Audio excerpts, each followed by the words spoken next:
Good evening বন্ধুরা, welcome back to my channel. আশা করি সবাই খুব ভালো আছো, আমিও ভালো আছি। আর আজকে আমি তোমাদের কাছ থেকে খুব বেশি টাইম নেব না, খুব লেন্দি ব্লগ ভিডিও কিচ্ছু দেবো না। জাস্ট একটা ছোট্ট জিনিস শেয়ার করতে এসেছি।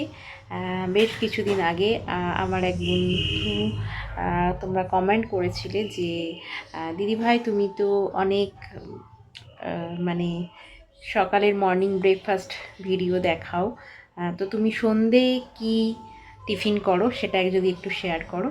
তো চলো বন্ধুরা, সঙ্গে থাকো, দেখো।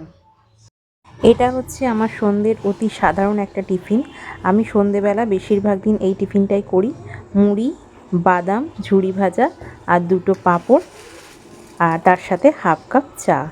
এই দিয়ে আমার সন্ধ্যের টিফিনটা এভরিডেই হয়। খুব কম দিন আমি অয়েলি কিছু খাই। আমি ড্রাইটাই বেশি পছন্দ করি। আর এটা হচ্ছে মশলা পাঁপড়, যেটা খেতে আমার ভীষণই ভালো লাগে। আর বাজারে চলতি এটা সব জায়গাতেই পাওয়া যায়। যারা যারা খেয়েছো তারা এই টেস্টটা জানো। আর সাথে দেখো একদম হাফ কাপ চা, এটা আমার রোজ লাগে। তো এই দিয়ে আমি সন্ধ্যের টিফিনটা করি। আর তোমরা কে কী খাও সন্ধ্যেবেলা অবশ্যই কমেন্ট করে জানাবে, কিন্তু জানাতে ভুলবে না বন্ধুরা।